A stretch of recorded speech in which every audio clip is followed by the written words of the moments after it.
We have to talk about what's going on with Netflix. And the question here is, how much is Disney Plus really affecting Netflix going forward? And I'll just quickly tell you about the Bank of America Merrill Lynch survey.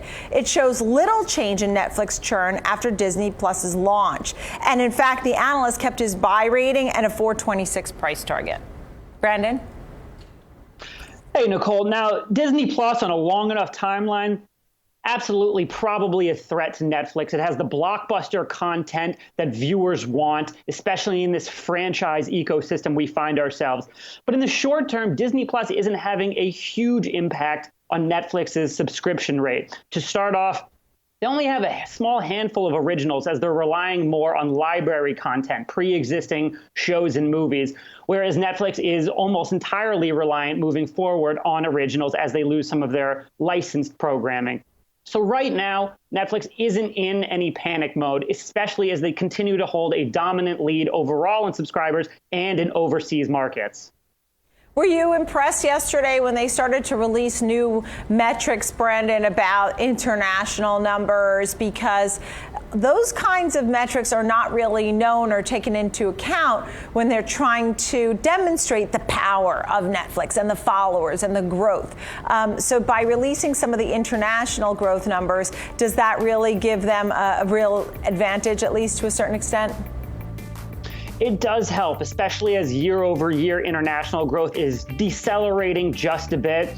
The thing is, Netflix has a huge lead on the entire streaming competition in terms of investing in overseas markets.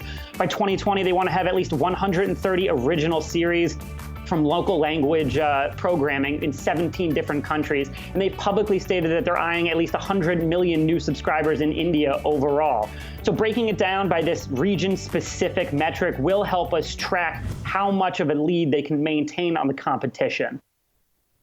Yeah, it's pretty amazing. When I was looking at those numbers, revenue up 40%, subscribers up 30%, new subscribers 25% gain. It's just some really great numbers. The other thing is content, which I know is so costly. I mean, you're the best one to tell us all about that. But the fact that, in fact, Netflix released more original content in 2019 than the entire U.S. television industry put out in the whole year of 2005. It's amazing, right? It's amazing, and it's only going to keep growing. They spent $15 billion on content this year alone. That's more than double its next closest streaming competition. And in terms of films, which are a huge driver of new subscribers, their ultimate goal is to release 90 original movies a year, ranging from low-budget independent fare to $200 million blockbusters. Now, if they can do that while also putting out Oscar-worthy movies, this year they might have 3 contenders for Best Picture, traditional media is going to have to take note and increase their nervous levels, because that is succeeding in 2 different spheres simultaneously. Very impressive for Netflix.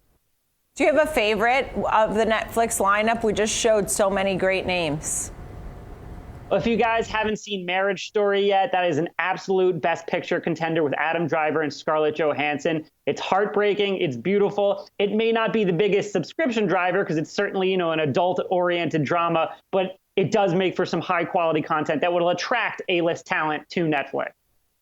So in the world of streaming, can everybody win, or where are the flaws or real warning signs? Because they're saying that 1%, small percentage of newly launched Disney users indicated that they plan to cancel Netflix. So is there weakness somewhere? Is it the prices that we should be thinking about? Is the price point right for all of these? Amazon Prime, HBO Now, Disney, Apple TV, Hulu? Now, ultimately, a lot of investor research will show you that the average streaming subscriber is willing to pay for between 3 to 5 services. So I don't necessarily think that Disney Plus's launch will cause Netflix to suddenly tumble. Now, of course, Netflix's domestic growth is going to plateau with the looming entry of so many high-powered competitors. Ultimately, what you said, price point is a huge part of it, as well as the library of content you can offer. Ultimately, subscribers will go where high quality content is. Now, if you can match that with a competitive price point and unique creative partnerships like you're seeing with Apple TV Plus, like you're seeing with Disney Plus, then you will be able to snag enough of a market share to survive these quote unquote streaming wars. Now, will every single existing and upcoming combatant survive? No, I don't think that's possible. I think you're ultimately going to see it shake out to about 4 winners of the ultimate streaming wars.